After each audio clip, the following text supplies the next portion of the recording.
Hey everybody, welcome to It's Just Bodybuilding, episode 117.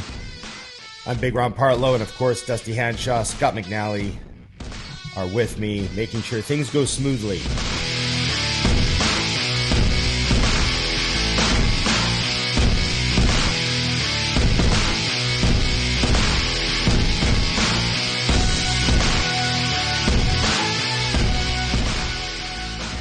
How's it going, gentlemen? Fantastic. We're all blue today. We are all blue today. Did you plan that, Scott? You're producer of the show. I kind of did. I got the shirt out and I was like, I'm going to wear my West Coast Iron shirt today. It would only make sense to celebrate West Coast Iron, hanging out with Ron. And so technically it kind of was planned a little. Kind of. I appreciate that. We're pretty excited. We're doing a little Christmas party. No kidding. So, yeah, I planned like the dinner, and then everyone planned, who's bringing desserts and what's going on. Yeah, we got a caterer, and we're doing it at the gym. So it's going to be kind of fun. We'll see. Hopefully no one drinks a bottle of wine and starts training legs. I'm going to have to tell people no training while you're here eating and drinking. While intoxicated. Yeah, get a couple of drunk managers having a bench off. Yeah, dress clothes. I can just see it going sideways real quick. The caterers are like, "What the fuck?" Okay, yeah, we're excited. So it's that season, man. I'm hearing Christmas music in the stores. I heard Mariah Carey. Tear. Yeah. Are you guys noticing? Is this happening where you are? Are you aware that Christmas is coming? No, because I shop online and they don't make me play any music while I'm online. You shop online, so online. You have to just play it yourself. You have to put on a Spotify playlist. I have a tree. Do you? I do. I have a tree. It's very festive. It's like a real tree. It's 9 feet tall. Holy shit! Well, it's real fake. I mean, it's plastic, obviously. You mean real big tree? It's like 9 feet. Yes. 9 foot, yeah. It's also white. So, I mean, there's a lot of lies in this real tree right now. It's covered in snow. This tree is natural as I am. Anyway. Right.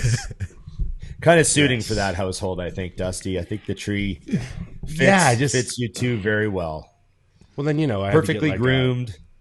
Blue and silver ornaments instead of red and green and gold. Right. So basically, I don't even know what the fuck holiday this is. Never mind. Moving forward. Actually, it makes more and more sense the more you describe it. That's exactly how I would see your tree. Exactly. Yeah, exactly.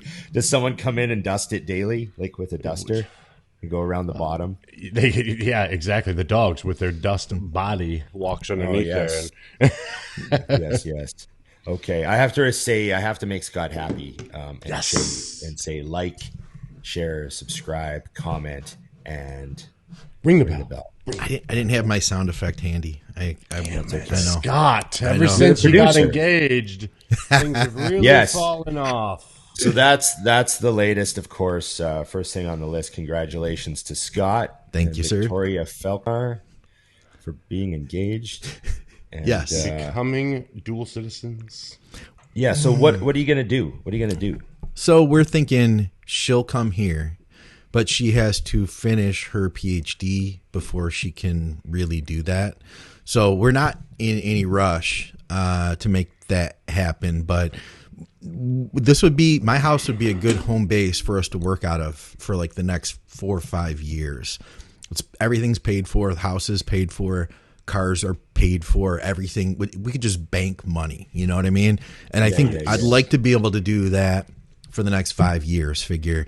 And then after that, move somewhere else. And that's kind of why I was thinking about getting a rental property. Because I was thinking that if we kind of set that up ahead of time and it was a place that we could eventually transition to, live in somewhere nicer, and maybe set some more stuff up in the process. But, it'd be kind of just a good way to bridge to another warmer, climate, somewhere that's a little bit easier to live in February. Because Detroit, it's nice. It's good for bodybuilding. The economy here is it's stable, but it's the cost of living isn't that high. We have lots of good gyms, not that I go to any of them. and things are not that expensive. So it's like a good place to be an online coach. You know what I'm saying? I could live anywhere, right, but my cost of living is pretty low here, and I can bank. So it'd be nice to kind of keep building that up while we can, and then take this show on the road, go somewhere else.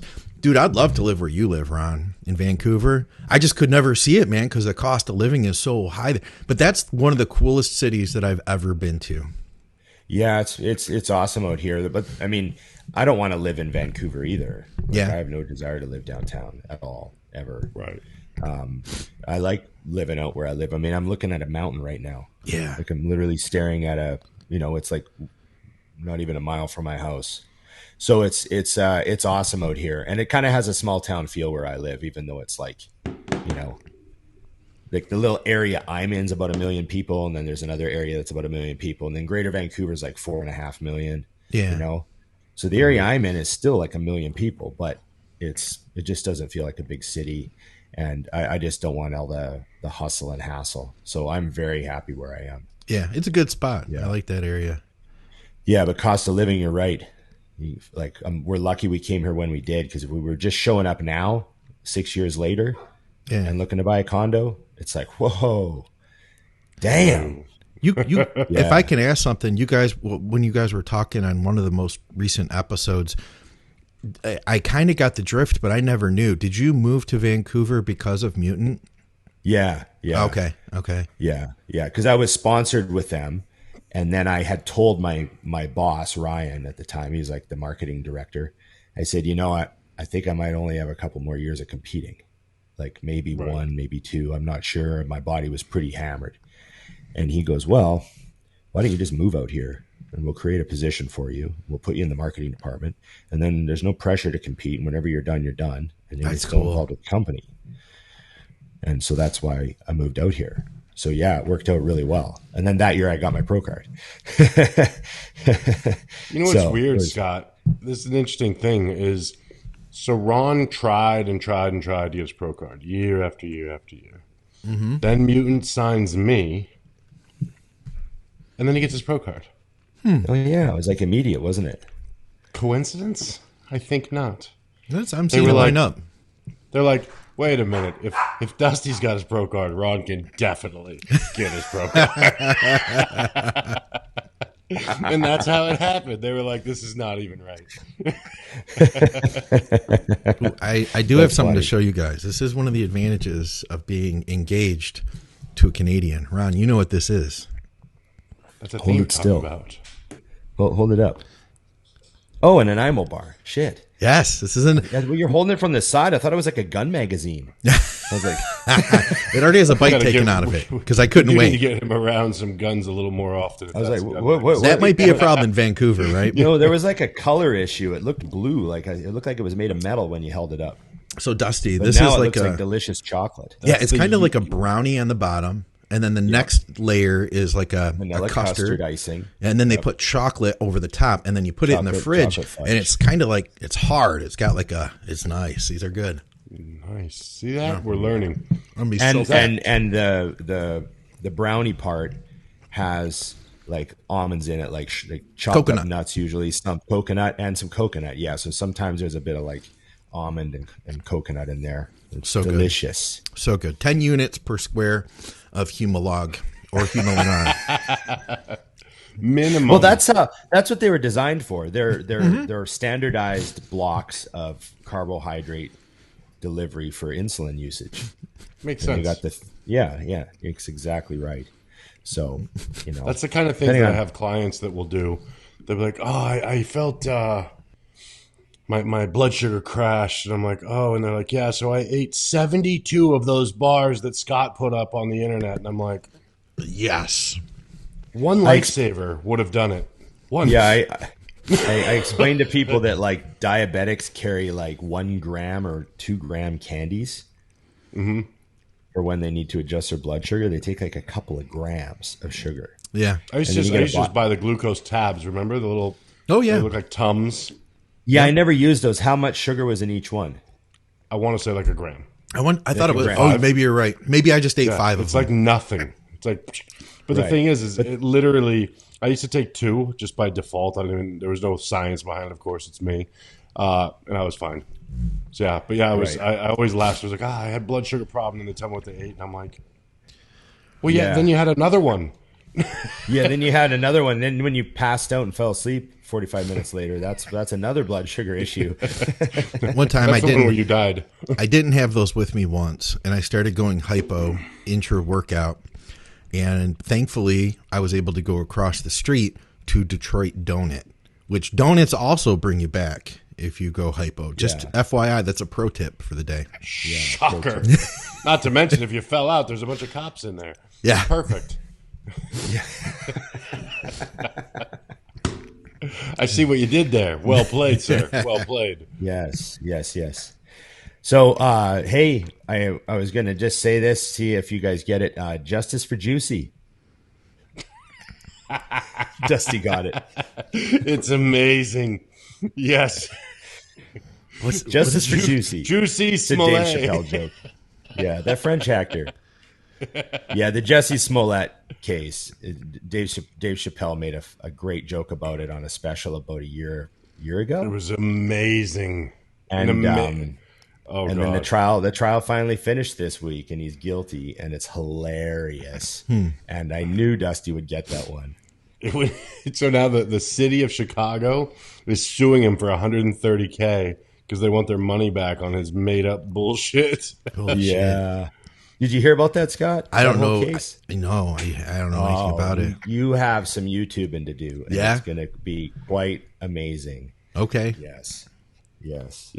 I'm sure everybody listening, we're going to get a lot of comments of people who know exactly what's going on. You got to figure, there's not a much better way to ruin your entire life when you've got it almost completely by the nuts. Yeah. Than what this asshole did. Famous star on a hit TV show. Getting paid like real money. Oh, yeah. And then you fake. How do you even saying it? He faked a hate crime against himself to try to generate. Yeah, he paid 2 guys to stage a hate crime. Holy shit. And then he said it was white guys with MAGA hats that poured bleach on him, put a noose around his neck, beat him up. And, said a bunch of in the middle of the night in Chicago. At 2 a.m. in Chicago. And the cops are like, we're not buying this. Yeah. And, it turns out he was a lying piece of shit. No kidding. He made it up because he was how deranged, Dusty, are these people. Oh, unbelievable. That he hated Trump so much. He hated Trump so much that he ruined his life to try to generate media attention to a hate crime that didn't happen. Wow. Like 2 MAGA hat. It was very specific. They both had MAGA hats. Yeah. Right? Huh. Yeah. I feel like in the U.S., what I would love to see happen is anybody who creates a false crime should then do the time associated with the crime that they created. Yeah. So it's like, cool. Idea, that's now your... You know what I mean? Because the amount of people who do that, and then the even worse part is the amount of people who do that, and then people who truly have these situations happen, they get blown off. Yeah. Right. Or not taken seriously enough because so many fraudulent ones are out there. Yeah, that's the terrible part. Yeah, the legit ones, sometimes could get missed because of the amount of bullshit. I don't know. I'm old school. Like I think about... And this isn't political. This is like life. Like the way that the world has changed, it used to be, okay, if you steal that, you might lose your hand. Yeah. Are you sure you want to steal that? And I think a lot of people opt to not steal something unless they absolutely must if they're going to lose a hand. And it's the same thing like, with doing shit on the internet and talking trash. It's like, it used to be if you said something to somebody, you better be prepared to fight them. Yes, back it up. Yeah, you got to back it up in real life. Now you don't. You just don't, or you use a gun. The best quote that I read that just said it all was this one guy wrote on a YouTube video I watched about the case. He wrote, I lived in LA for 21 years, and I worked with a great number of celebrities and famous actors. And he said, and one thing I can tell you is that actors assume they will be great liars, and they are hardly ever right. Huh. And I was like, this guy sounds like he has some wisdom. Sounds like he's dealt with a few of these fucking assholes. You know what I mean? Yeah. Yeah. It just Watch sounded the like Chappelle, though. Yeah. Yeah. Watch the Chappelle. You gotta. I'll send it to you. It's a great joke. All right. Great bit. Okay, what's going on? Do we have? So we covered everything. Scott's getting married. It's hard to top that. Yeah, we're done. Thank you guys for joining us. Yeah. Yes. I do want to say, by the way, thank you to everybody on social media for your messages and all that stuff. That was like, I posted that picture up, and it was the most likes that I've ever gotten on a picture, and it was cool to see because we were so excited, and a bunch of people were excited for us, So it was nice. You're easily the most likable of the three of us. Not even close. I think people feel bad for you once a week when you're on this show with us. Yes, I have no idea what I'm doing. Okay, I got a lot of questions. If you want to just hammer into questions, we don't have anything bodybuilding we got to cover, do we? Nothing really happened. No, there was no shows. The Masters USA's happened. I didn't pay attention to that though. I had other stuff going on. And Nationals is coming up this weekend. Yeah. There's a guy I'm really rooting for, Nate Spear. He's a good friend of our programming. Yep. I don't know how he did this. You know what? As a matter of fact, I'm going to pull up a picture, you guys. Oh, Nate's going to be on the show. He's going to. Yes, it's not the first time. We've been talking about him all week. No. But he made his waist smaller somehow. First of all, check this out. Here's just kind of show his conditioning. Here's as of just this recent, like the last day or so. Yesterday or something. Yeah, I saw that. Okay. And somehow he brought his waist down. Don't ask me how you do that. It's pretty drastic. Yeah, he did. Yeah. Don't ask me how you do that. Of course, I... Now, here's a question, just to be a skeptic. Yeah. Do we have an actual measurement to prove it's smaller, or does it just appear smaller? That's the thing. I don't care which it is. You know what I mean? It's like, whatever it is, it looks smaller. Here he is. Yeah, him and his coach, Andrew Barry, are freaking killing it. But he does, man. His legs came up, which maybe that's what makes his waist look smaller. His physique has always had, he's always had crazy quad sweep down low and really good V taper, but now it just looks like magnified. And he's really starting to fill his frame out. Like, this looks really good. What does he weigh? I have no clue, honestly. I don't know. That's awesome. But he what do you think, Dusty? I think it's the green trunks. Yeah. Green trunks? Green trunks. If I would have ever wore green trunks, my waist would have been terrible. Damn it. What was the worst color? What was the worst color trunks you guys ever wore? There's got to be like one pair where you're like, that was a mistake. I just talked about this the other day. I wore velour in my first show. That's all I have to say. I wore a red velour. Apparently, I thought I was stripping also at some point. I don't know if I was planning what on year taking was it that, off. Dusty? 2006. See, yeah, because well, what you didn't know, Dusty. See, I've seen the evolution of posing trunks. My first trunks in 97 were wet look turquoise, shiny wet look turquoise. That was a very 90s, like the wet look trunks were like a thing that was like, oh yeah, you got to have those. Yeah. Real shiny blue, bright fucking blue. And then I went to like black trunks for a lot of shows. And what Dusty's talking about with the velour, we called them velvet. Yeah, velvet. That's right. Velvet. But those were like, that was like a pro thing. Like everyone, it was like, oh, you got to go to velvet trunks. That's what the pros are wearing. Huh. So like we all went to velvet trunks for like all the 2000s. Like 2000 to 2010 was like velvet trunks before like people started wearing going back to the other materials. And then the pros started doing a lot more stuff like like the night show trunks could be a lot. Yeah, I don't know when like that the holographic started, stuff. Yeah, like it had to be kind of subtle. It couldn't be like fucking a figure suit, but they were doing stuff to their night show trunks. You know what I mean? Yeah. And I can't remember exactly what years that all was, but the only time I ever didn't like my trunks was this one year I wore red trunks, and I just for some reason just look back at the pictures and I'm like, I wouldn't wear those again. You know Was what it I mean? like I don't not know good why. contrast? I don't know. Maybe just my skin tone. Maybe it just wasn't right. I had at my second show, I had burgundy trunks, and I thought those looked awesome. But then when I wore red ones, I was like, I wouldn't do that again. We went too far. We went too far into this redness. Yes. I don't know what it is, Dusty. Is it just, what do you think? What about you? Scott, what'd you get? What kind of weird trunks you get? Scott, did you ever wear silver trunks? Were you that guy? I never had silver. The funkiest ones I ever wore were like a metallic purple color. And I actually liked those because they had a good cut to them. The biggest mistake I made for me was burgundy, Ron, because my tan looked like the exact same color as my trunks.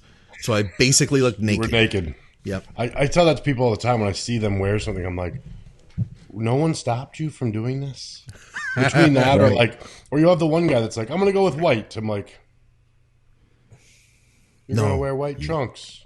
No. Yeah. No, like you're such a the mess. trunk maker should be like, no, I don't even have white. Why would I have white? Yeah. Yeah. No. Yeah. I tell people to go with a dark color because of all the tan and bullshit that you got to put up with. Yeah. You know? Yeah. They've gone too far. Sorry, I got distracted. Okay. Nate, you look ridiculous. And this weekend's probably going to be the best nationals in 6, 7, 8 years. Like, we've had some weak, a couple weak rounds, in my opinion. This is a deep show for supers and heavies and light heavies that I know of. You know? What about that? Is it Justin Shear? What's that? Is that his name? Is it that Shear guy? Yes. What show is he doing? About. Nationals? Is that the Nationals? We have... That has to be it. That's the only one that's coming, right? I can't remember how to spell his Instagram. Right there. Yeah, Justin Shear. Here's his pictures. Yeah, I mean, he's looking sick. Huh. You know? What is he? Is he heavyweight? A lot bigger.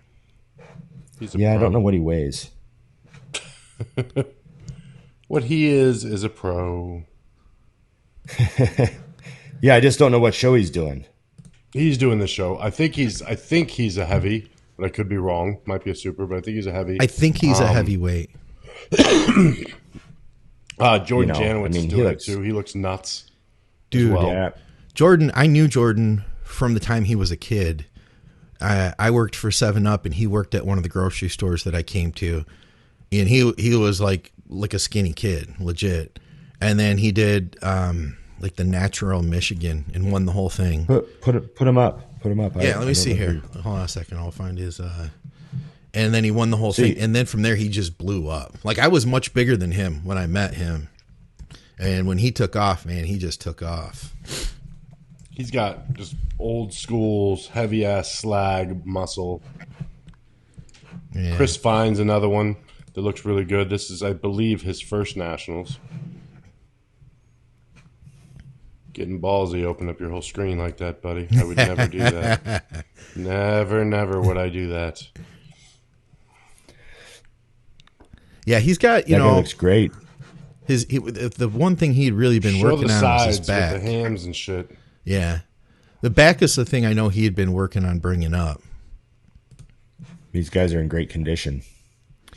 See, I'm not all of them are in great condition. There's a side chest, but it's old, I think. Yeah, this is old. This is but look at the hams. Yeah, he's got some crazy legs on him. Yep. So I know back was something. He was going back and forth with Jake back in the day. I mean, he's been doing this forever. Yeah. And been in the mix the whole time for years and years and years. Then I think they had a couple kids.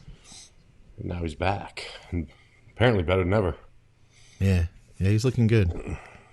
It's going to be a good show. I feel like I was paying so much attention to a couple of like athletes that just competed and stuff like that I sort of missed like what was going on with some of the American pro qualifiers. This is going to be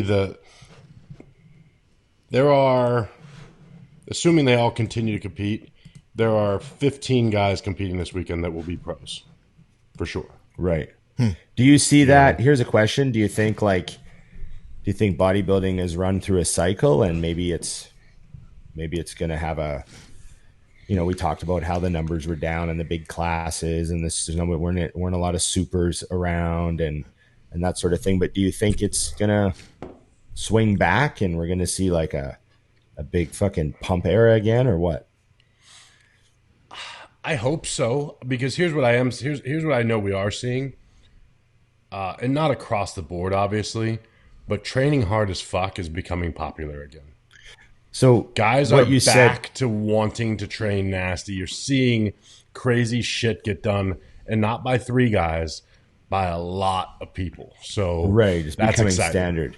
Yeah. And you know how we talked about how there were still guys in great condition, but it wasn't running deep into the classes. Like we were saying, the winners were the guys in the condition, and then everyone else was like off. You know how we felt that way for a while? Do you think that maybe we're getting into a new era where we're going to see like the condition people are starting to understand now? Like, we get that. I always loved the old days when there'd be 15 guys with striated glutes in the light heavies. Well, I think at that level you might, because here's the thing.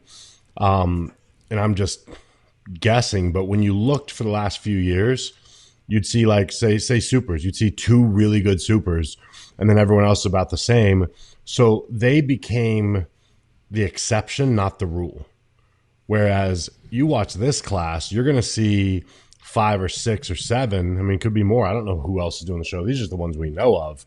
And in multiple classes, now it's the rule. Like you won't even get looked at this weekend if you're not peeled. And these guys have dense ass muscle. So I hope so, man, because I stopped going to bodybuilding shows because it's boring. Right. It's very disappointing. I mean, and it's not like that, old man crying shit. Like I can watch a natural bodybuilding show with 120-pound dudes that are peeled and be like, fuck yeah, respect. Like you went to hell. And I went to a couple shows and I literally was like, wow, so nobody, huh? Like, you wouldn't have gotten on stage back then. And I think the reason is, this is my guess, but when I started, there was only a handful of people prepping you, and they only brought people in one way. And now we have 10 million prep coaches, and I really do feel like, just like across the board in the world, we're looking for an easier way, not a better way to do things. It's a great point, actually. I agree with that. Like I talked to Chris Aceto at one point, and I said, man, I miss the days, because when I first started, we didn't do refeeds. We didn't do high days. We sure as fuck didn't do cheeseburgers and sushi during prep. Your prep started 12, 14 weeks out, and it got worse every day until the end. Like you just, it just never, like there was no pause. And I'm not saying that that's the right way. Obviously we learned that there are things that you can do, but I think it's been taken a little too far. Cause I mentioned that to Chris. I said, man, I kind of miss it when we used to just diet and you knew that, okay, for the next 12 weeks, this is going to suck. And Chris's response, I mean, you know how this works, Ron, when you're texting back and forth, he goes, and typically that guy still wins. Yeah. That was his response to that statement. It's like, so maybe that era's not gone. It's just we've forgotten. Because you know how it is. I mean, even as an athlete, and I'll say this as someone who liked to suffer, when you get the high days, you do find yourself like, oh, I wonder if I'll get one today. Like you're actually like looking for them. Right. I never looked for anything. Like I would remember when, the big thing would be like JJ would be like, you know what? Add 100 grams of rice to the second meal today. And I'm like, 100 grams?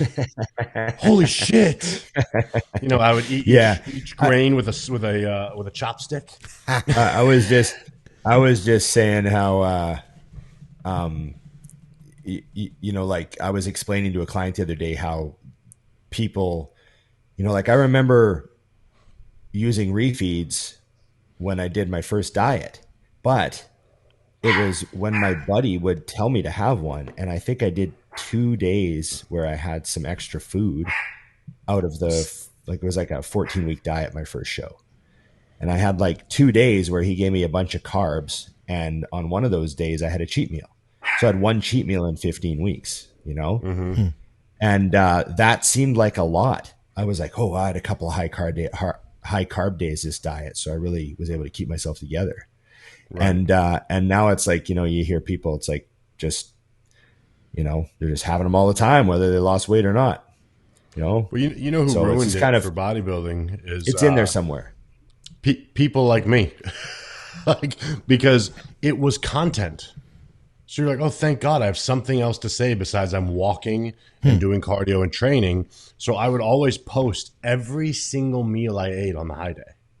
Right. Well, I didn't post a lot of other meals. So if you really think about it from the outside looking in, it's like, man, it looks like this guy's having this shit all the time. Or it'd be at the end of a prep. So I might have been having it quite often. But I think in hindsight, you look back and you're like, well, you're bitching that people are having these all the time. And you're the one that was like, look at all this fucking food I eat. And look how peeled I am. Yeah. Be like me, dumbass. Yeah, totally. I was going to ask you, Dusty, when's the last time you took on a like short notice client? Like someone who's like, hey, I'm 4 weeks out and I need help. And then you too, Scott, like what's your experience with that? I just did this year, I think before July. I took some clients when you went into a coma. Yeah, you took some of mine. Oh, yeah. 4 week notice. That don't count. They were ready. He already. Humble strength already looked pretty good. I just helped land the plane there. Take a couple of firsts. What about you, Scott? You know what? I try to dissuade people from hiring me on short notice anymore. Because here's the thing. I've had people who are like, hey, I've been prepping myself and, I feel like I could use some help. I have a month left. And I've kind of told them like, hey, listen, I'd be happy to help you. But the reality is, I'm thinking of a couple of situations in particular that happened this year where I've been like, we can't do what I would want to be able to do with you in a month. If we were to say, give it 8 weeks, maybe we could shoot for another show, something like that. Last year I started working with a good friend of mine, Andrea Watson. I had helped her on short notice for her first show. Her coach Bale just stopped responding like 6 weeks out. And then she went to a big name person who basically what was the deal? Money. No, Rhymes with what? Somebody that you guys would actually really like, so I don't want to say any names. But she said, she wasn't getting into good enough shape is what it came down to. And the phrase that she used was that she said, skinny doesn't look good on you. You needed to be like full was a thing. And we ended up, she was like, hey, it just wasn't jiving with her. And she had worked with her for like the whole year, off season, all that. So she asked, would I help her? And I think I jumped in at like 8 weeks out. We pulled like 20 pounds off of her. Like we instantly hit the gas. And she ended up coming in she did really good, but she came in more depleted than we would have liked. But the nice thing is that this year then she's worked with me ever since then. And this year we got to do like the full thing. And it's so much different when you get to diet the fat off beforehand and then, come in full to the show. Because if like you can get that fat off sometimes in that last 6 weeks or so, but it doesn't mean you're going to be full. You know what I mean? Yeah. Oh yeah. Yeah. It's a funny thing about taking someone on short notice is that you're sort of setting yourself up for like, there's a lot of risk and the way other people see it, there's very little reward. Obviously there's also that personal reward of helping someone, which is great, but especially if they look good or do well. But if they do really good, people can say, oh, well, they're good anyways, but if they do bad, then they can say, oh, well, he fucked up the last 4 weeks of their diet. And if they do good, it's like, oh, well, he looked pretty good when he got him. So, you're setting yourself up for like a lot of risk and not really any, like, you don't really get a lot of like obviously they give you credit for helping them and all that, but it just the way people perceive it can sometimes be like the shorter that time frame is, the worse it gets too. Yeah. Like if it's 2 weeks, it's a lot of risk for you with very little reward. Sure. Because if they look awesome, people are going to say, oh, well, they must have been in shape 2 weeks out. Yeah. Right. Well, they probably, that's the thing though too, is you can Do you remember? Oh, I wish I could remember the year so I could tell the story properly. But the year that Mark Dugdale looked the best at the 212 Olympia, he made top 5. Can't remember what it was, but he did his own prep, and they used skip loading, but not skip loading, because they did a shitload. He had never tried it. He had never played with it. They didn't really know what they were doing. And he was eating, literally, I remember he was telling a story. He was eating, and he would just plow a bunch of food, and then he'd wait, and then he'd hit some shots, and he'd look at Christina, his wife, and he's like, what do you think? And she's like, eat some more. And so he's like, okay. And they didn't even know what they did by the time it was all done. And he hit the stage, and it just was perfect. I mean, the fucking stars aligned. It was the best he'd ever been. And I remember thinking to myself when I heard the story, I'm like, and you can't reproduce it. Yeah. Not even close. Don't get me wrong. You can never reproduce the exact same show. We all know that. I learned that from meeting Jay after the 01 Olympia. We all have a show that will haunt us forever. Huh. Because as good as you get, think about it. He did 01, and then he had 09 was the next, like, holy shit, the perfect, you know what I mean? 02 was solid, but you know what I'm getting at. It's like, it's just not that common. But that's the other thing about taking somebody like that. It's like, even if I nail it, I'm like, cool, I got lucky. Yeah, right. That went really well. I too have no idea how that happened. Okay. Want me to hit some questions? Yes. Yeah, what do you got, man? Okay, and you said you had some bodybuilding ones, Scott, right? Yeah, I have a bunch of them from the Think Big group. So yeah, if you want me to jump in with any of those, just let me know. Okay. We do. Oh, someone wants us to all give our current body weights. What's your current body weight? 282.4. What is it? 282.4. 282.4. What's yours, Scott? 215. Solid. 215 solid. Okay. Mine is 249.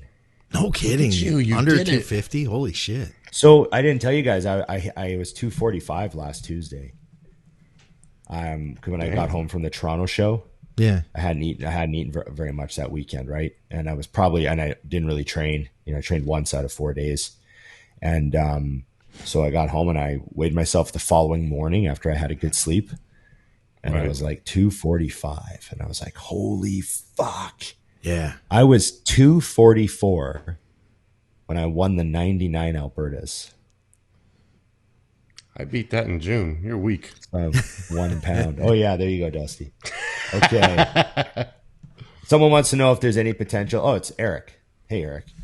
Is there any potential for another JP interview? Of course Catch up with him, see what he's doing. Done. We will we make should that do happen.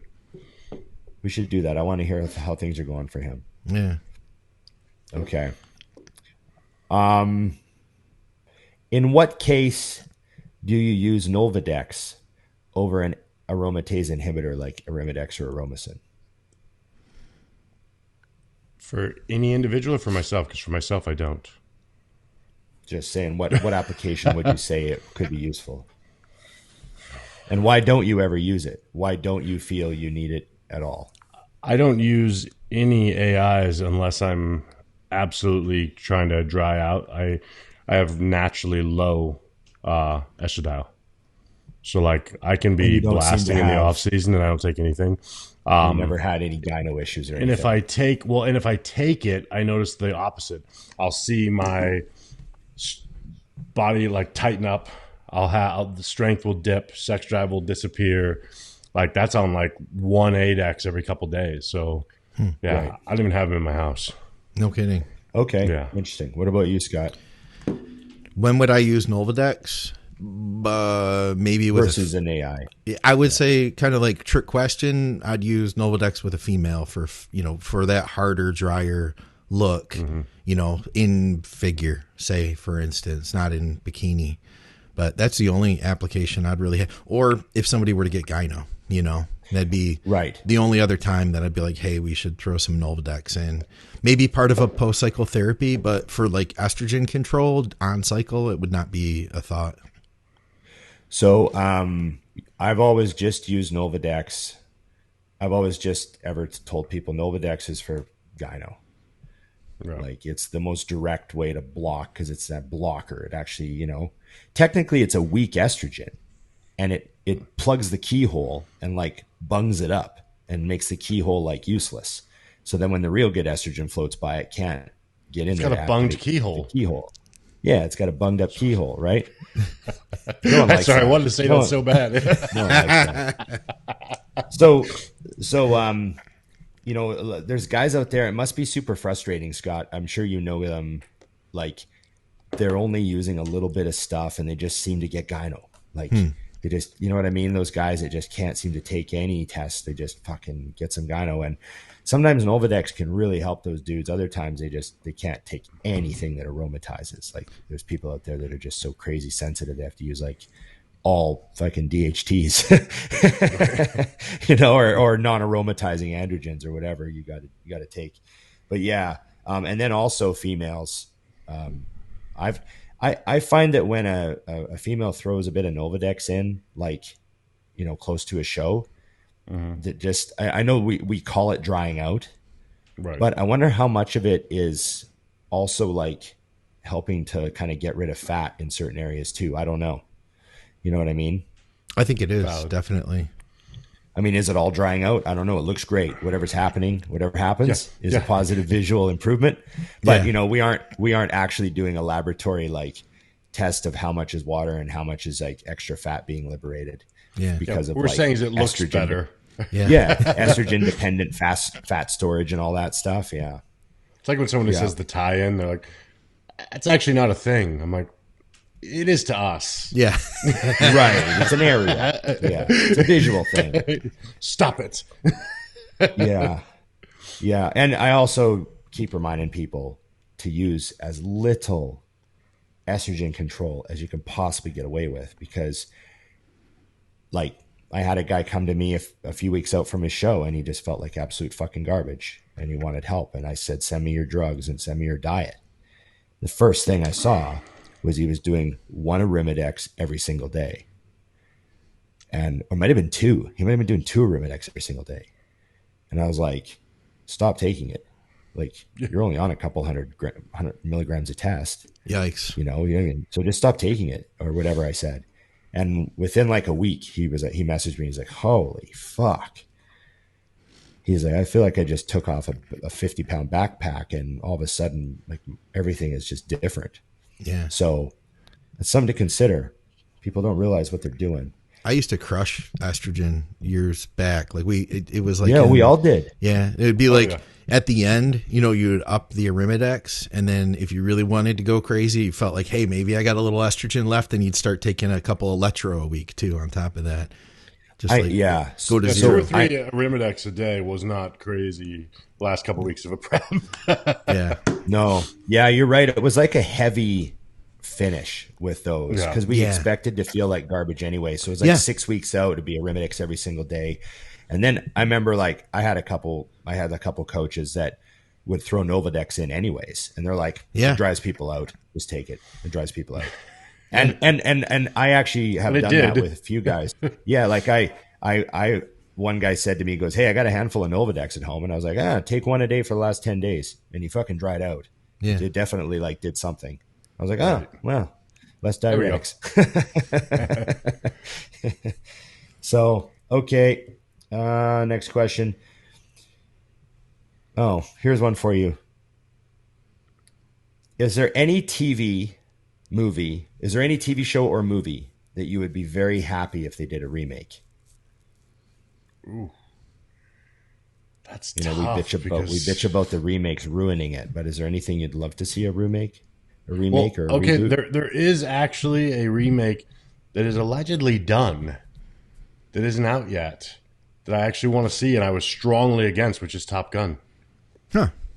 Because really? I saw, so they actually like took them in airplanes, and it's supposed to be super like.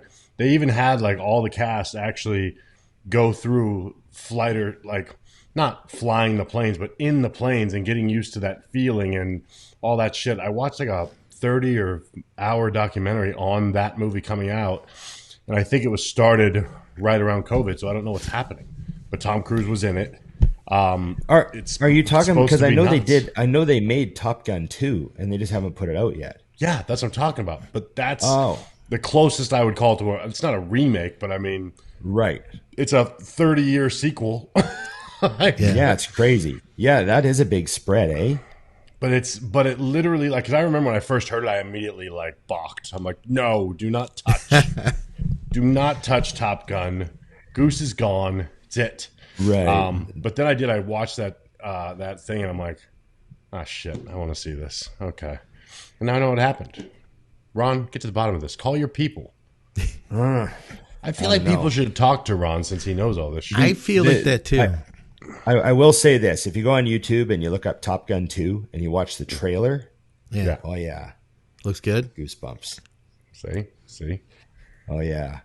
Especially when he's like talking to, when they have this scene in the trailer where like the commander's sort of like talking to Tom Cruise, like giving him his record of insubordination or something like that. It's a good, and you're still the best goddamn pilot we got. Or he's got some line like that, you know? Yeah. I don't know. And then you see Tom Cruise in the cabin. And Tom Cruise has an amazing ability that I completely forget he's a lunatic when he's in a movie.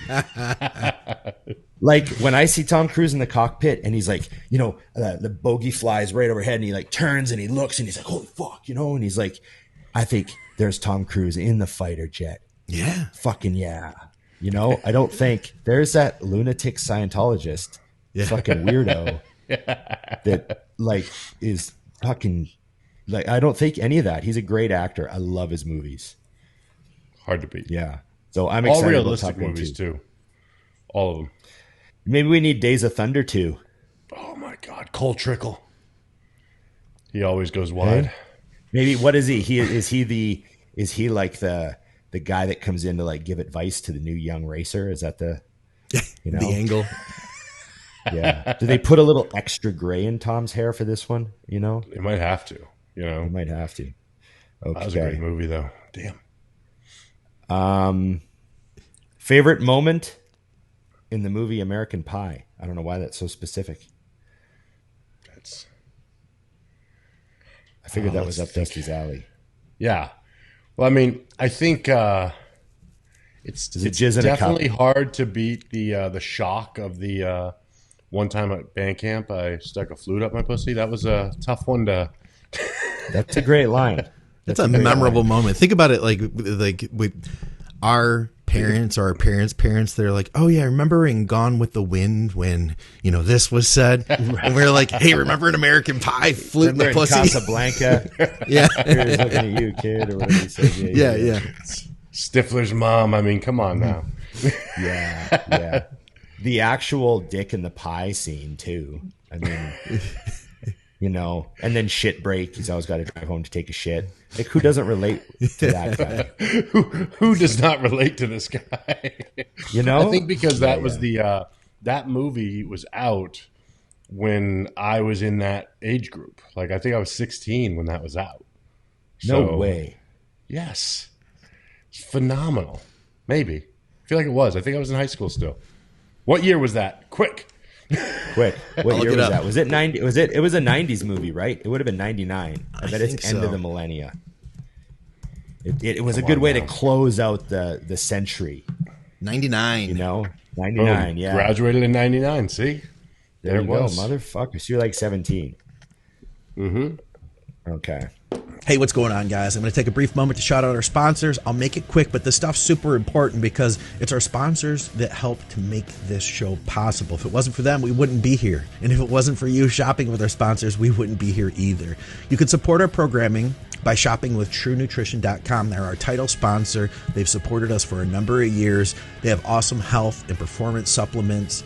You can ask Skip or Dusty or Scott Stevenson all about True Nutrition, and they'll tell you how good of a company they are. Hardcore bodybuilders have trusted them for over 15 years now. Use our code THINK. You'll get some savings. You'll support our programming. If you're in Canada, you can shop with supplementsource.ca. They have highly discounted supplements, discounts on bulk orders, and free shipping over $99. Check them out. And finally, you can directly support our programming on Patreon. I'll have links below for Patreon and everything else. We're taking more questions over there, and I appreciate everybody who's already helping to directly support our programming through our Patreon. All right, guys, thanks for hanging with me. Let's get back to the show. Here's a good one. How important is the Grey Cup to Canadians versus the Super Bowl to Canadians? And I will tell you this much. I love football, and I watch the NFL highlights every Sunday on the TV at the gym. I don't really involve myself with regular season, but when playoffs come, I like to really, oh, fuck, cool. Okay. It's, awesome plays. Like, I love that shit. I was working on my computer last night, and a little alert came up from my little news app, and it said, the Winnipeg Blue Bombers win the 2021 Grey Cup. And I went, oh, I didn't even know that was on today.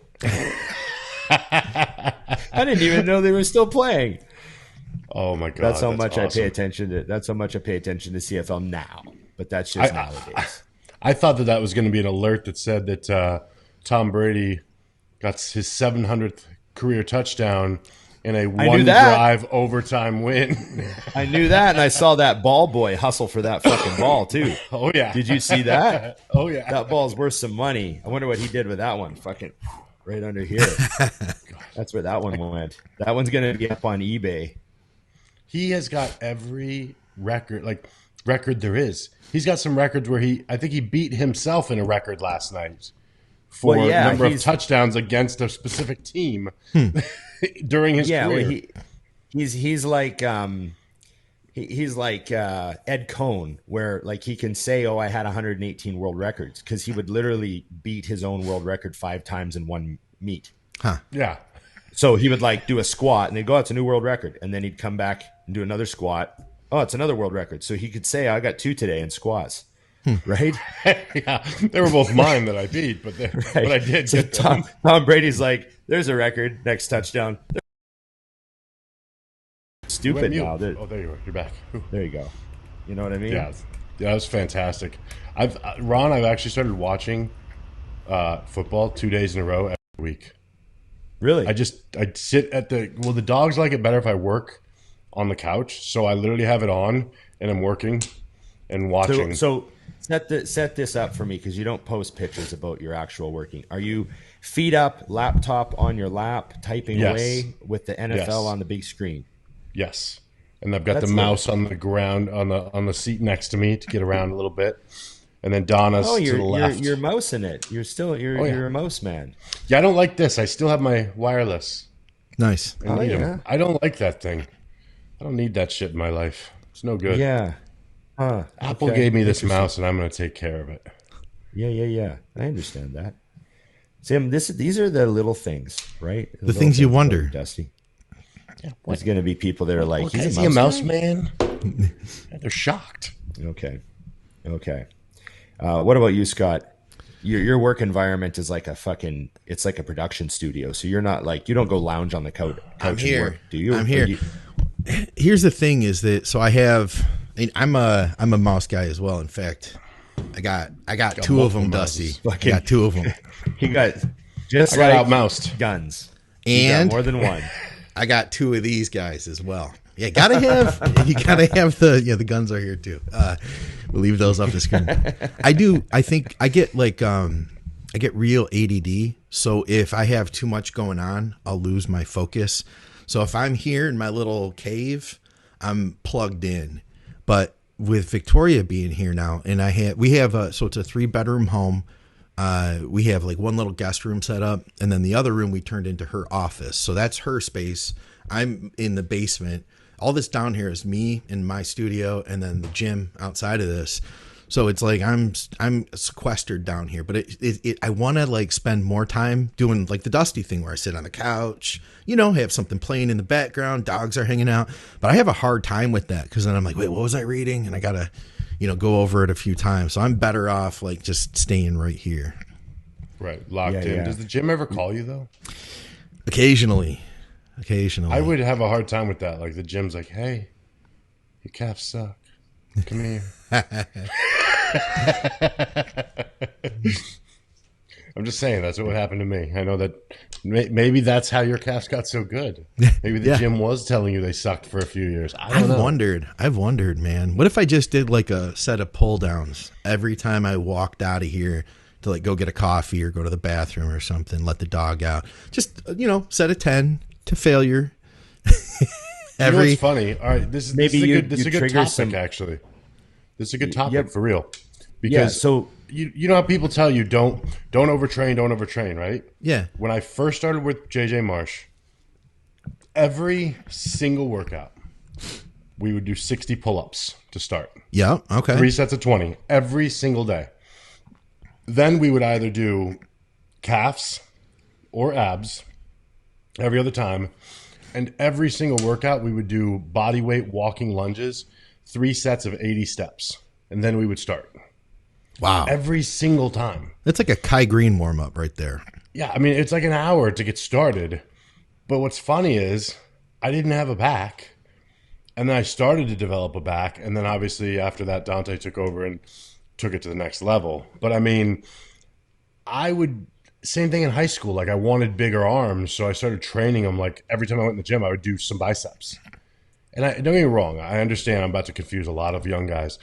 In the beginning, you get away with some shit. But in 2006, I was not new to the gym. And I absolutely saw change. Now, I wasn't an athlete. It was 3 sets of 20 and done, and I'm going to see you tomorrow. But the other thing is after like a couple months, 20 reps was like 20, jump off. You know what I mean? Right. Like I never braked to get 20. Yeah. So at that point, I think at that point, like, we're talking about training for hypertrophy and overload and stuff. But then there's like, if you go the other way to you lower the intensity and raise the frequency up really, really high, you get into like the occupational hypertrophy zone. Right. It's like how you'll see like a guy who worked at a factory for 20 years has one trap that's bigger than the other. Yeah, because that's the one doing the thing. It's like occupational hypertrophy. It's just related to his job. Or how, like, I was talking to some wheelchair bodybuilders at the Toronto Super Show a couple weeks ago, and the one guy said, he's like, yeah, the funny thing was when I used to train, I had problems with my triceps. He's like, and I've been in this chair for X number of years. He's like, my triceps are huge now. And it was just like occupational hypertrophy, like just that many reps. It doesn't really matter about weight or intensity. It's just like overloading with reps. And so it's kind of interesting. And obviously there's genetic components to whether or not your body part's capable of that, I'm sure. But some of this stuff is interesting because like there's people that train something and they can't get it to grow. And then they get a job where they're like going up millions of steps and their calves grow. And they're like, what the fuck? Yep. It's kind of funny. Like I had a friend who did bodybuilding for years and he had didn't really have calves. And then this is going the opposite way. And he was training the shit out of them when they weren't really growing. He switched to powerlifting. He did no calf training and his calves got bigger because his squat and his deadlift were way heavier. And so that's like the opposite end of the spectrum. But it's like, it's funny how you see it going both ways with certain people. Yeah. Yep. So, but yeah, maybe that was what you had, Dusty, occupational hypertrophy in the lats from doing those easy chin-ups. And by the way, 3 sets of 20 is like, I couldn't even, that's a workout right there. That's like, fuck, I need someone holding my feet. Yeah. Like going like this. Yeah. I don't see myself doing 3 sets of 20 now. That's for sure. Were you like 170 pounds at the time or what? Jesus. No, I was still over 200, but yeah, just, it was the same. It was just, you come in and he says 20. In the beginning, he would force me through them, spot me. And then, like I said, eventually it's like anything, right? It becomes part of the day. I remember too from those lunges by the end, and it's something I still use every now and then with clients, like the overtraining, I was so sore all the time because again, that's 5 days a week. What is that? Yeah. 240 lunges plus leg days and everything else.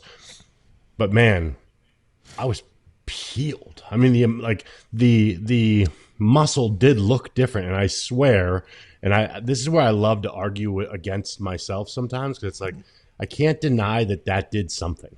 Yeah, you know what I'm saying? It's like so. This is perfect. This is perfect because it goes into this question here. And this is from a pro friend of mine. How come some people consume far more calories than they've possibly burned and they still remain the same weight? And I don't know, what do you guys think? Like, we all know those people. There's no way you burnt 20,000 calories today just in your day. Like, you didn't move enough to do that, but yet you eat pizza and you don't gain weight. So like, how is that possible? And so I just read an article. I talked about thermogenesis or thermogenesis, or however you want to say it, where your body throws calories off to get rid of them. Right. And so I think the question's not worded like she's saying, how come people consume far more calories than they possibly burned and remain the same weight? I think the answer is that they did burn them. Right. It's just the math doesn't make sense because you go, well, this person, like, you know, that formula where if you weigh this many pounds and you do this much cardio at this much heart rate, you burn this many calories. That's where it goes wrong. That math formula is very, very generic. Oh, we lost Dusty. I was so boring that Dusty left. He was like, I'm done with this. Good. I'm glad you guys had something, because I didn't have an answer for this one. Yeah, so that formula that they use, you know, like when you get on a piece of cardio and it says, you know, and people say, oh, I did 500 calories worth of cardio. Yeah. It's like, that's very, very inaccurate. I mean, if you go by that number, then yes, just standardizing it like using a broken scale. Yeah. But it's not a real number. That's not actually a real number. And a lot of the Fitbit stuff that people are doing, that's not a real number. It's close in a lot of cases, and it's based on like a lot of, you know, kind of down the middle stats. But there's these people who just give off so many more calories than they take in. And what I read was that they think, there's a new theory and they're doing some tests and studies on it, that it doesn't necessarily have to do with how many calories your Fitbit says you burned. It's how much did you actually move. And they think movement might like how much time you spent moving might have a huge impact on your calories that your body gives off. And it's difficult because, you know, people say, oh, this person burned 600 calories and this person burned 600 calories. They both burned the same amount of calories, but this person moved a lot more to do it than this person did. Like if you burn 600 calories in 1 hour and then you were completely sedentary the rest of the day, they're wondering if the person who's busy all day doesn't put on less fat. I would imagine so. Because we expect these numbers. These numbers are like, you know, we're used to our numbers like locking together because math is perfect. But how many calories did you burn today is not a perfect science. Yeah, no, it's you know not. What I mean? There's so many other variables. And so, you know, like I said, the person that goes by the calories on the treadmill, like, oh, I burned 500 calories on the treadmill. It's like, well, okay, yeah, you can go by that if you want to just graph it out. That's fine, but it's not a real number. Right. You know, but the next person. There's a ton of that in bodybuilding. I think that you know, much like what I just said with this, where could you scientifically debunk your own statement? Yes. Right. But you can't deny a result you see, because here's the deal. You tell me to get ready for a show again and I have to get as peeled as humanly possible. You know what I'm going to do at the very end of the prep? I'm going to eat egg whites and white fish as if they're magic. And I'm going to get more calories peeled. Are so low. Yeah, exactly. Yeah. I know what you mean. And it's like, and people will be like, you can do that with chicken. And I'm not even arguing you can't. But after experience and seeing my skin become cellophane, the last 4 weeks, I'm like, give me that food I fucking hate. Let's do this. Like, it works. And sugar-free ketchup. You know, but those are one of those things where it's funny because I'm not an anti-science person, but there are certain things I'm like, yeah, but I've seen it. Same thing with fasted cardio. I'm like, yeah, I still like it fasted for myself. You know, my favorite thing about fasted cardio is that it's done. It starts, you know what it is for me is it starts my day and I'm always alert after that. Me too. You wake up kind of smoked and then I'm alert for a while for the day to like go crank and do the things that pay my bills after cardio. Yeah. Right. Okay. Here's one that is an easy answer. He goes, what is Didoshak's shoulder training like? My client, Steve Didoshak, my buddy. I don't even call him my client. He's just my friend. But, and I just thought this would be a good question for the show, because the answer is he does laterals, rear delt movements, and presses, just like everybody else. Everyone wants magic. I got to tell you, by the way, your guys' mirror upstairs is the magic mirror. He posted another picture off that mirror, and I was like, that picture, I want to put that picture in an Olympia battle with Flex Lewis's picture, but just the pictures. And I want them to compete. That's a funny mirror, because it's very, very subtle. Because, like, if you notice, the other people in the mirror look really normal. Right.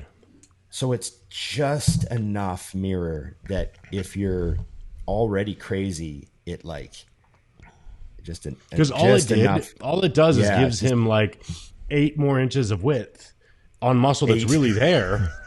But I mean, literally, he posted the picture after the show, and I was like, I don't even give a fuck. I'd like to get in shape just to take some pictures in that mirror and lie to my friends and family. That's what I used to look like. I'm like, that was me. Right. Yeah, I got everybody sending me their progress pics from the mirror, and I'm like, no. I want them straight on. Normal. I want them straight on. No mirror in the progress. Those are just for Instagram. But that's a real mirror, and those are unfiltered. So, you could say is that better than the Oxygen Gym mirror? Fucking right, it's better. I'm not saying that West Coast Iron has a better mirror than Oxygen Gym. Dusty Hanshaw is saying that West Coast Iron has the better mirror than Oxygen Gym, and West Coast Iron will let you go home after you're done. Oxygen Gym, I've heard they won't. Yeah, we don't take your passport. I gotta listen. I didn't hear any of that, but I know there's a few videos out about that stuff lately. I gotta check them out. Any recommendations, Dusty? What's the one I want to watch? Actually, what's funny is I just read it somewhere, and then I can immediately throw myself into the fire with something like that. I'm like, I'll get in trouble with that. Let's do it. Right. Okay. I don't know enough to comment. Here's my comment. Here's one from a guy that I know. He's a very serious men's physique competitor. His name's Adam. And so he's wondering about how much should he bulk up, and take in mind that he's a men's physique guy that's looking to turn pro and has a very good structure and all that, and he wants to get his pro card eventually, and he's about 5-6% body fat right now coming out of a show. What would you say for a men's physique guy for off-season recommendations? Well, you're gonna hate my answer because it's very vague, but the one thing I would say to guys who have good structures is take your time. Go slower than you want to go. I'm a huge proponent in hindsight. For someone like myself, I really wouldn't have changed it because it was the only way I was getting there. But a guy like him, I would take it slow. I'd be obsessive that my structure does not alter for the worse as I get bigger. Because if you gain 2 inches across your shoulders and 1 inch in your waist, you are no bigger. You are the same person. So like, it's very, very key for those guys to be obsessive. Same thing with classic. Like, I would put it on slow. I'd be heavy enough that I've obviously got an excess of calories and I'm strong in the gym, but I want to see everything happening. I want to watch. Plus, you've got a limit of how much mass you can put on. True. You need to make sure you're putting it on in the right spots. Because it's very easy in open bodybuilding to just go get fucking big. Throw on a hoodie, throw on some pants, get fucking fat. I'll see what I did in a year. Yeah. You know what I mean? Yeah, put on 20 pounds of tissue. Fucking get to work, right? And then, and I used to tell, I mean, I shouldn't say used to. I still tell that to young guys. Like, well, my arms are weak. I'm like, fuck your arms. We got to, everything on your body's not good enough. We will worry about your arms in 2 years. For now, let's just see let's throw a bunch of shit at the wall and see what sticks. Right. But for a guy like that, take your time. You know what I mean? So I still think, I mean, if he's holds his body fat lean easily, 10-12% is plenty fat. 10 is even doable in my opinion. Yeah, I would even say if he's a type of guy that maybe stays leaner, he could easily hover around 8% and still put on muscle. Yeah. But yeah, I would say 12 tops for men's physique, and that's a real 12, not when people that are actually 16 and they say they're 12. That's like a real 12 where you still see like a real 12%. You can still see all your abs, most guys. You know what I mean? So, okay. I agree. I would say stay lean. Don't let your body weight get too high. Your waist should be small and tight the whole year. The men's physique guy should have abs all year, really good abs. You should be able to pull your shirt up at any point in the year and have people go, fuck, you're in good shape. Yeah. You know what I mean? So that's Plus, what what I would would that do say. for the hose? Sorry. Yeah. Go ahead. Plus, if you're going to be a men's physique, hey, Dusty, if you're going to be a men's physique champion, come on. Let's do it right. Yeah, exactly. Okay? Fish in a barrel. I put up a Danny DeVito reel on my story yesterday from Always Sunny. Uh-huh. Oh, it just killed me. I get so many laughs back. He's on a tour boat and he's taken over the microphone. He goes, I like to bang a lot of whores on weekends. I go out and I bang a lot of whores. And the whole tour boat's just like, he's the best, man. He doesn't have a problem best. like he doesn't have a problem like just being like the most hideous thing in the world. He's the most disgusting guy. Yeah, and he's But good he's with that. not. Like, Yeah. So I read the funniest thing I ever read about Danny DeVito was this one fan. She was like, I've been a fan of Danny because I'm a huge Always Sunny fan, and he's just such a gross, like, just so on that show he's just terrible, Yeah. And then she said, and then I got a chance to meet him in real life, and she said that she kept staring at how clean he was. She's like, he was very well groomed and clean, and his like, he brushed his teeth and everything. Yeah, he looked great. Like he looked, for an old. He's an old, like, what is he, 70? Right. She's like, for a 70-year-old man, he looked great. And then she said, and then on Always Sunny, he just looks decrepit and disgusting, and Did you see that episode, Ron, where he came out of the leather couch? Oh, he's that's like such a legendary greased out, scene. and he's just like climbing out of this. Dusty, you still haven't seen that show, have you? No. Dude, you need to watch It's Always Sunny. Give it the context of that scene too, why he's coming out of the couch is so fucking funny. Just give it a couple episodes. You gotta let it play all the way through and let the show come together, man. I mean, you will be highly entertained. I'm certain of it. Yeah, it has such a great script. Yeah, and how much they ad lib. Like it's like the script is the skeleton of a script. Huh. And the rest is just them ad libbing scene after scene, just like bouncing shit off each other. And the timing is that's why I love that show. Okay. What else we got here? Favorite and least favorite thing about Christmas. Let's start with Scott. Ooh, I used to hate, like, I was anti-Christmas, like anti-Christmas. It was not my favorite. Like, I didn't like it, man. It was depressing. The music would come on and I'd be like, oh God, this is awful. I would say I'm a little bit more indifferent to it now. Least favorite part though is trying to go shopping anywhere, like right around the holidays. Same with like Thanksgiving or anything. I'm like, I'm just trying to do my thing. I got to go get groceries. And now everybody's like here to buy, pie filling and hams and, they get in the way, all that. I'm trying to think of my favorite things too. He's like, shit, favorite thing. You know what? Here's what I'll say. I think that holidays in general are a good time to think about what I'm grateful for. Be like appreciative of family this year. Be appreciative that Victoria is going to be here to spend it with me. All that. It's like a good time for me to reflect on how the last year has gone, and think about like what I want to do in the next year, I guess. Nice. I like it. That's good. It's very let's thoughtful, see. Scott. Well, thank you.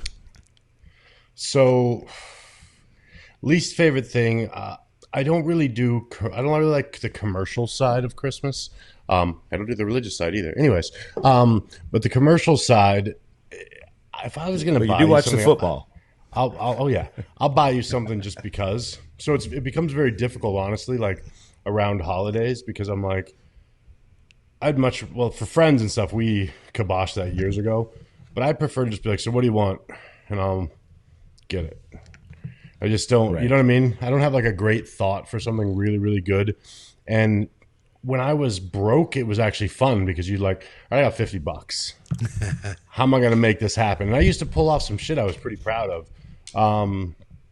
So yeah, gifts is my least favorite part, and I don't really like people to buy me things because I'm awkward with that. My favorite thing is typically, so I give away $1,000, $100 at a time randomly during Christmas, like December. So I'll just like see something and just hand somebody $100. You're kidding. And that's always fun to see like a quick reaction, but it's quick. It's like one lady, I go to a tropical grill. I gave her hers last week. She remembered my name like the second time I was there and knows my order. And she just seems really nice. And so when I paid the other day, I just handed her $100. I was like, hey, this is your Christmas present. Thanks for everything. And the reaction was like, I literally felt like I got something. Yeah. So that's kind of my fun thing. And it's not that much, Dusty, but it's fun to do, Dusty, you know? That's cool. Dusty, you didn't Instagram that. Valid. Very valid. I didn't take my credit for it. You know what's funny though is I do like when people talk about those things though. I don't know if you guys follow Sean Whalen does that. Him and his buddies do what they call $1,000 tip. And they all go out to a restaurant, a group of them, like 14. And then when they're done, they tip the entire service people $1,000 per person at the table. Holy shit. So they left a $14,000 tip. And I know a lot of people love to hate on that, but what I like about it is it makes me think of small versions of the same thing. Like, well, that'd be fun to do with $50. Group of 5 people. You leave $250 for the chick at, the restaurant real quick. Like, that's doable for a lot of people. Fun, Yeah. And I mean, hell, I think people forget when they get in those things, it's like a big competition. Like, if you're supposed to get $10 and someone leaves you a 20 and you're a waitress, that's awesome. Yeah. Fuck yeah. You know what I mean? So I don't know. That kind of stuff to me is fun to do that. And like, of course, getting a family is always fun too. You just get everything on the list.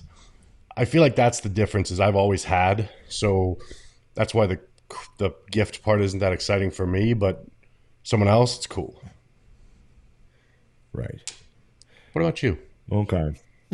My favorite thing about Christmas is, I used to love, like I grew up in I was pretty lucky, right? So we had like a big farmhouse and there'd be like a fire burning in the fireplace and a Christmas tree with a whole bunch of presents under it. And, my brother's home from university and everyone's in the house and it's super cold outside, but it's super warm inside and cozy. And there's like all this food being cooked. It was like so ridiculously, I was so lucky to have like, a whole 20 Christmases in a row like that before I left home, or 19, I guess 19 in a row before I left home, so it was just such a, there's box of chocolates on every table in the house. So you'd walk through the house and be like, oh, it's pot of gold here. And then you walk like 10 steps into the kitchen and you're like, oh, Ferrero Rocher, pop one of those. And then you go downstairs to see who's playing video games and there's a fucking box of turtles on the table and you throw a turtle in your mouth and, grab a video controller, play some video games with whoever, and their family's over. And I was very lucky. I had a bunch of those. They were awesome. But now my favorite thing is just getting to like spend some time, like getting to spend some downtime and enjoy some Christmas dinner with, family and stuff because you don't get to see them often, Yeah. So that's the best time. The worst part about Christmas by far is if you have to travel. Yeah. Oh yeah. Worst time of the year to travel. I know it's like American Thanksgiving is like the worst, but yeah. Worst time of the year. I just, and now with like, we got family spread out a little bit. So every year it's like, okay, where are we going for Christmas this year? Are we staying here? Are we going to see my dad? Are we going to see your mom? Like, what are we going to do? And the years where we have to like do a big trip, it's like, okay, fuck, get ready. Let's get good. What are you doing this year? Yeah. This year we're staying here. Her mom is coming here. Oh, nice. And her uncle and aunt are already here. So we're going to just stay here and we're going to actually go to the gym on Christmas Day and open the gym from 8 to 1. I think it's 8 to 1. Nice. So, the gym's always open Christmas Day for a few hours at least. And so this year we got all the owners there. So we're all going to be down there. We're going to, crack the doors, put on a Headbangers Christmas album. I'm sure we'll put that on loop. You know, Run Rudolph by Lemmy and Dave Grohl and Billy Gibbons from ZZ Top is my favorite Christmas song of all time. So I'm sure that will be on the loop. As a meathead, a gym that will stay open or be open like that for Christmas, that in itself would be a thing where I'd be like, I want to be a member there. It really would. It really would. Oh, the members love it. Yeah. Because who doesn't want to get the fuck out of the house after they get up, they have breakfast, they open presents. They're like, yeah, I'm fucking out of here for a few hours. Yeah. Yeah. For sure. Or they get up and they come train really early. Like at 8:00, they come train, and then they go over to the families for like, the afternoon, right? Yeah. So They seem happy to be there. Yeah, well, plus it's kind of a cool time anyways when people walk in. I know at Thanksgiving, Lance put up a post for the Thanksgiving hours, and it was so great. It was like, Muscle Factory Thanksgiving hours. Your key still works. We're still open 24 hours. Nice. I know it is all the stat holidays, like all the the long weekend holidays that come through the year. I always get an alert from Google. Check your business hours. Holiday coming, and I always just dismiss it. Dismiss. Has nothing to do with me. Dismiss. Nothing. Our hours to do do with not change. Me. Yes. Scott, you said you had a couple. Are they? Yeah, solid? let's have a few more. We got time for a few more. All right, let's see here. There was there was one here. It kind of in a way related to the question about the men's physique guy growing, but let's just look at this as a question from just an open bodybuilder. I can't read it word for word because there's a big long list I have here, but basically what he was asking is how much difference should your weight be off season to contest? Like how much weight gain would you have at the peak of your off season versus being absolutely shredded? A second here. Well, it depends on how big of a dude you are, right? Yeah. I mean, if you're a huge dude,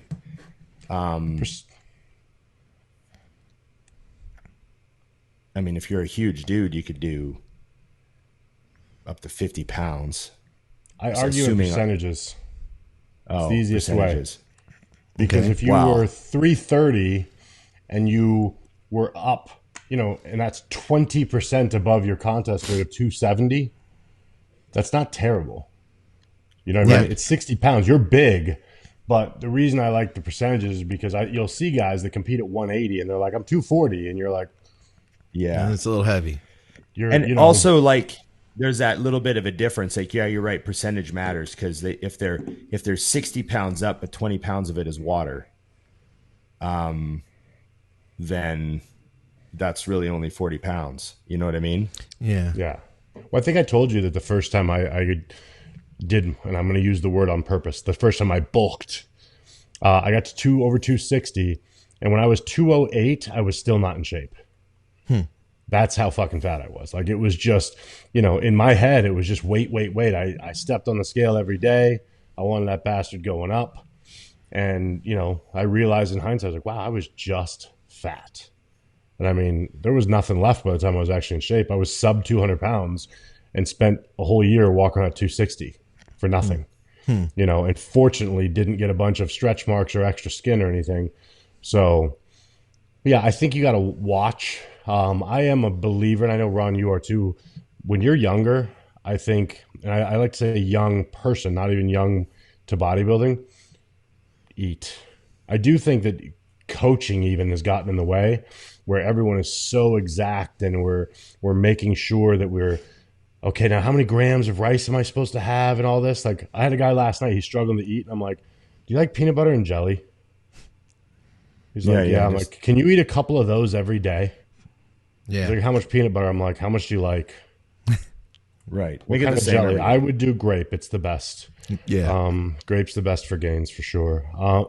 But you know what I mean? Like, if you really think about that stuff, you need to eat, because he was stuck and he's not eating because he can't push down any more chicken and rice. Yeah. So I think 20% is very safe. honestly. Weight, not fat. Right. Right. I got to specify. I got another one here then. Okay, looking back on your bodybuilding careers, what is the one thing you wish you knew at a younger age? How uncomfortable it was going to be to hit my goal. And I don't mean doing it. I put a post up about this the other day because after one of our conversations, Ron, about comfort not being part of it. But one thing nobody tells you is that, like, literally when you're at your heaviest and you're pushing, which I haven't been in years, your feet hurt every day. It hurts to stand up. You're less comfortable sleeping. You're less comfortable in the, like, everything is uncomfortable for your entire life. And that is the reward for achieving your goal of getting fucking huge. Like, nobody says that to you. And I mean, it would have stopped me anyways, but it was a surprise. But I was like, holy shit. You know, when the elevator goes down in your building, you're like, so this is it. I might die today. I'm on the 4th floor. Fuck. Yeah. We're on the 24th floor. Yeah. I think if is it kind of if you knew one thing?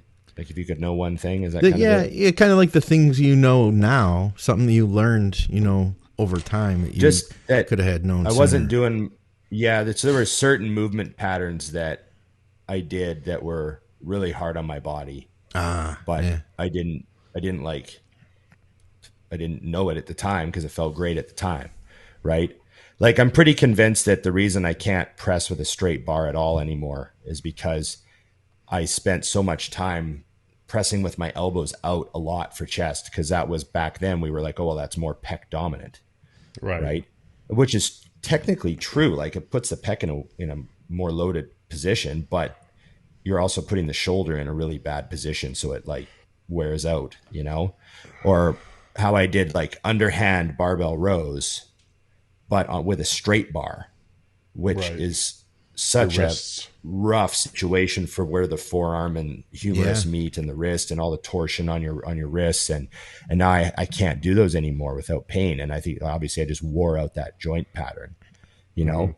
And then that's kind of where all my injuries stem from too. I can sort of like break it down on my head, like things I did over the years that caused issues, that caused other issues, a whole chain reaction thing. So, you know, we were heavily overloading every movement pattern in the book. Yep. When looking back, there's some movements that are better done in the 15 to 20 rep range with, you know, maybe a different tempo. Yeah, maybe there's other things you can do to make those movements hard without, you know what I mean? For sure. So, yeah. What about you, Scott? Things like that. You know, one of the things I've said before is I wish I had counted myself out as being strong. I had lower back issues, and so for me, I kind of made like exceptions. We're like, well, I'm not a Dusty. I'm not that kind of guy. I'm not going to be able to depend on moving incredible amounts of weight.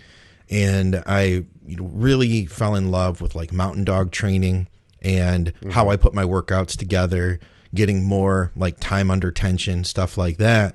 But later I learned that I could get strong, and I found the value in that. And had I discovered that sooner, when I was younger, I think that I could have made more progress, but I didn't connect to it. When I first tried doing DC, I would, you know how Dante says, like, hey, you have to be ready for it. I wasn't ready for it. And all I did was hurt myself. I didn't understand the concept of doing one all out set. So I abandoned it. And when I abandoned it, I was like, yeah, that's just not for me. You have to be a guy with a structure like Dusty, or, you know what I mean? Like I made up excuses that, because I'm not, I mean, I am the opposite of you structure wise. Like I have a very, like, you're made for small bodybuilding? Yeah. And that's the thing. A guy with small bones and stuff, it's like if you build some muscle on that, it looks really cool. But I told myself, though, like, yeah, I can't do that kind of stuff. But the reality is I could. Yeah, that's good. I think that's I think everyone in reverse, though, learns the same, because just like Ron just said, in the flip, he and I trained everything as heavy as possible. Like, I used to curl for 4 back in the day. You know what I mean? You put on your arm, like, I'm getting 4 here. I'm like, what have you missed, dipshit? You got 3? I did 6. I did 6 reps. Like my working sets were 6 reps. On my main working set was always like 6. Yeah. And if I got 5, it was still acceptable because, like, you know, I'd almost get 6, right? I'd be like, yeah, I'll stick with that weight next week. I'll get 6. Yeah. You know? Yeah, but like 6 was like how far away that extra rep really is. Yeah, it's like a you know, how many percentage increase over your, you know what I mean? So yeah, I was very, very heavy on everything. Yeah, on everything. That's just funny. Classic. We've got one here. Cable side laterals, you know, 6 reps. Yeah. 6. I think I've got one here for, this is like a Ron, this will be a good Ron question. Okay, so what would you prescribe to a taller powerlifter turned bodybuilder, 6'3", to dramatically bring up his legs to match his upper body? I decided to switch to bodybuilding from powerlifting after a few bad injuries. I've been told my upper body is good, but legs need to be brought up. Well, here's the thing. So I assume he's been doing a lot of squatting because he's a powerlifter. Mm-hmm. So think of it this way. I don't know what his lifts are. 6'3" is a big guy. Let's say he was, you know, pushing, I don't know what his deadlift and squat and bench would be. But if he's, yeah, let's just say he's a strong guy, got some big lifts. If his legs aren't big from squatting heavy, then that's a very good sign that he needs to do something else for his bodybuilding. You know, because some guys come out of powerlifting with huge fucking legs. And it's like, oh, squats get your legs big, obviously. Let's, you know, back off poundage. You already squat a lot. That's good. We'll just add some of this and this. Whereas he's coming from a dominantly squat leg training background. And if they're weak, then that means that he needs a lot more changes. So I would get him on the hack squat, get him going deep on stuff like that, change his squat form completely, because obviously the way he squats now doesn't make his legs grow. So if he is going to squat, like again, he's 6'3", so maybe he can squat just fine. He just has to change his foot position and kind of relearn his mechanics. But there's a quad dominant squat position in there somewhere. And if there isn't, if he just has bad structure for that type of squatting, then, you know, it'd be more hack squats and stuff like that. Mm-hmm. Get him doing some deep leg presses. I know powerlifters hate the leg press. But if get him on the leg press for sets of 20, blasting out failure sets, really hard grinder sets, get the reps up a bit, because obviously he's already been doing triples and 5s and 1s and 2s and all that. So let's experience something else outside of that realm of heavy squatting all the time, and get the legs to get some stimulus in the legs. Agreed. That's what I do. I would do what Ron said. Yeah. I figured it'd be a good Ron question because he's a taller guy. You were able to build some legs. Took a while. They came though. Actually, I had decent legs from the start. Actually, I remember my first show. People were like, "Oh, you know what I mean? Tall guy with some quads." Yeah. So, and I get ham drop. But I trained legs super fucking hard as a kid. Like in high school, right. I remember like guys coming to train legs with me in high school and just destroying them. Like they're just fucked. You know, it was fun. Do you have any of those? This is actually an off question, but I know we talked about this with like Ben Pekulski and you and stuff. There's a couple kids that I've seen in this gym here, and they just make me smile because they come in and they train so fucking hard, and they do everything. They're doing way too much, right? And all I tell them every time I see them, keep fucking going, and then walk away because I just love it. I'm like, because they've got the ingredient that matters. They'll figure the rest out later. The last thing you need to do is tell them to do less right now. It's like, oh, you get it. Kick the shit out of yourself. And their form is fine. They're just doing so much, but I'm like, nah, you'll figure it out. I remember.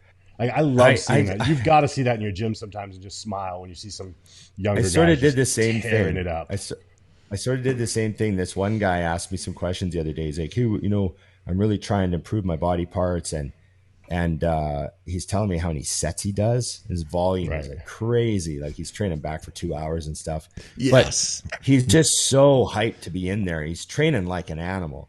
But I just told him, your form sucks. Your form sucks. You got to learn. You got to tighten up your form. You have to take control of the weights. You're just a kamikaze with weights in your hands. Right. But I didn't preach to him about volume or frequency or any of that, because if he gets his form right, he'll feel the difference.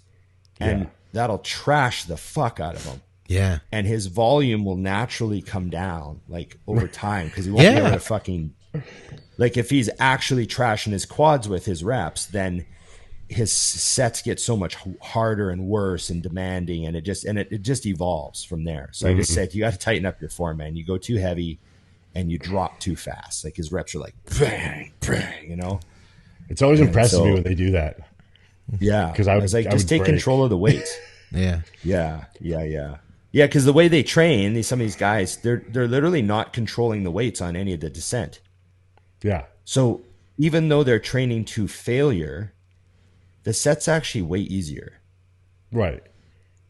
You know, you ever think about when you add a bunch of weight, suddenly you slow the negative by default because you don't want to get hurt. I literally will watch like my warm-ups, and I'm like, they're banging through like on a hack squat, and then all of a sudden for the heavy one, that shit's going like twice as slow. Yes. And it's not because I'm trying to be a badass. I'm just trying not to get hurt. Yeah. The first rep or two on my main working set is like, bring it down pretty slow. Yep. I used to do that. I told Jordan when he was writing all my stuff, anytime we would do like say the dead stop RDL or the double stop RDL, my first rep was never quite high enough up. And I knew it, and I still couldn't correct it. It was just like my body needed to feel the weight once. So Tommy just started not counting that rep. And the next one was number one. Because it was like I couldn't do a perfect rep the first time no matter what. Because it was so heavy, I had to just feel it and then come down and be like, okay, I feel safe. Let's go. Yeah. Okay. Is that what do we have? What do we got? What time? We got room for one more to pull a perfect 2 hours. Oof. You guys have anything over there? Any other good ones? I just got this. You need to see this, Dusty. All right, let me think here. I do have some actually. So, oops. He sounds like me. He's the best. How about, did you see the one, Ron, where D and Dennis wanted to get on welfare, but they didn't qualify, so they got on crack. They started smoking crack. The episode is called "The Gang Does Crack." Yes, yeah, exactly. And then they smoke crack to qualify for welfare, and then they depend smoke on crack, and then they go into the office and they're like, "We are on crack. We would like some welfare." Yeah. Very simple process. I like it. And they're like, "That's not really how it works, sir." And it's like, "No, that's how it works. We're on crack. We need welfare." That is how it works. Of course, then they just kind of wind up kind of liking crack. Yeah, exactly. Hey, who doesn't like crack? That's the reason that you don't do it. Crack. That's why. Right? That's why it's a good reason not to start. All right, I've got one for Ron. Okay, Ron, this episode hinges on you because I'm actually curious. No, it's nothing crazy, but I'm actually curious.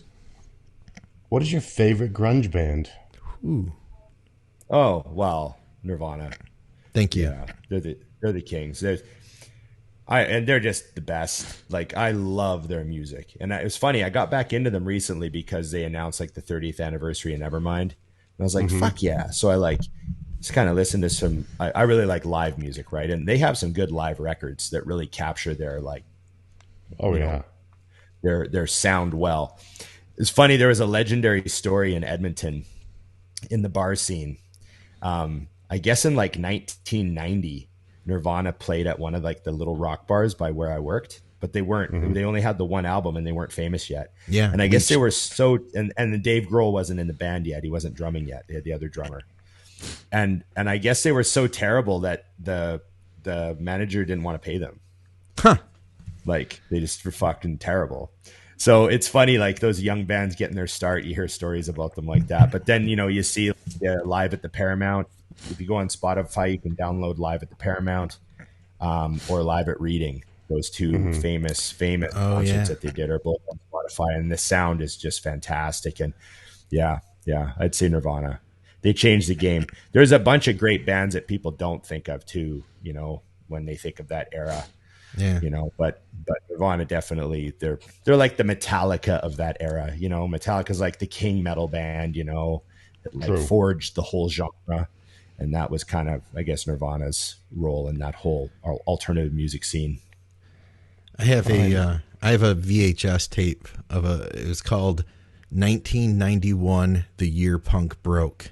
And it followed Nirvana on tour with Sonic Youth through Europe. Oh, yeah. And that's when they did that festival, the Reading Festival. The Reading Festival. Yeah. And it had some cool backstage stuff. I bought that like, you know, back then. It was a very old video. I got it like early, you know, at that time. But there's some cool stuff.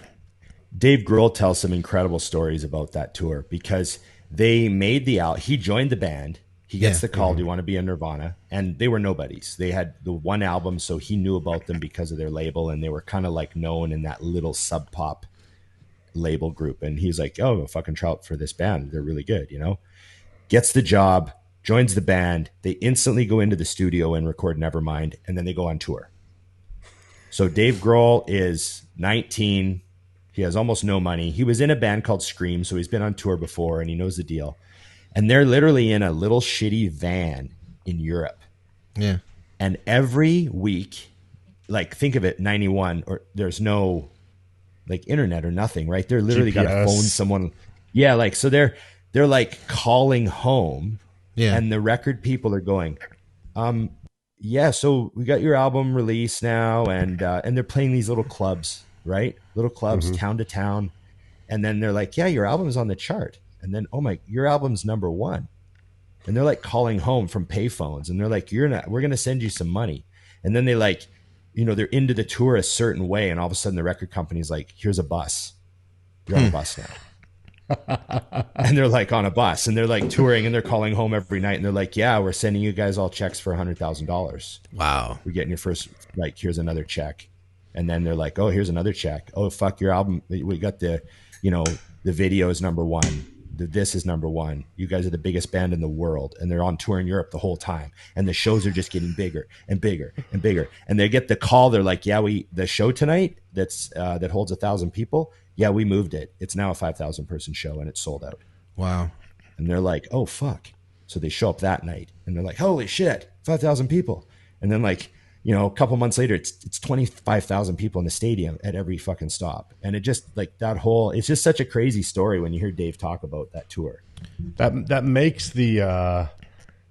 makes what happened to him make more sense. He was sleeping on a couch. Yeah. At the beginning, like when they left for that tour. Drastic. Yeah, he was sleeping on a couch before that tour. Like he packed up his shit from someone's living room to go there. Yeah.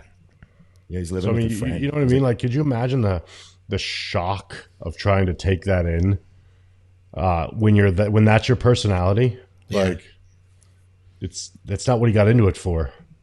Yeah, he hated being famous. I mean, he wrote songs about it. He fucking hated it. Really crazy. Wild. But yeah, you know, just to be that age too, you're 19 and you're like, oh fuck. Like, you know, let's say you go on tour in April and you know you're coming home for Christmas. You're like, I'm gonna be fucking millionaire when I get home. Yeah. like as long as we're going to finish this tour and I'm going to come home and I'm going to have like millions of dollars in my bank account all of a sudden. This is going to be the best Christmas ever. Like you'd just be fucking. Yeah. At that age, I'd have been broke by January. Yeah. And they're getting calls. They're like, oh, hey, we're flying you back to England because you have to be on the #1 talk show to play a song. Yeah, right. Oh, okay. They brought him back to do Saturday Night Live. Saturday Night Live. We're flying you back to New York mid-tour. Got to do SNL. Let's go. Like, holy fuck. Yeah. Like, yeah. So just crazy.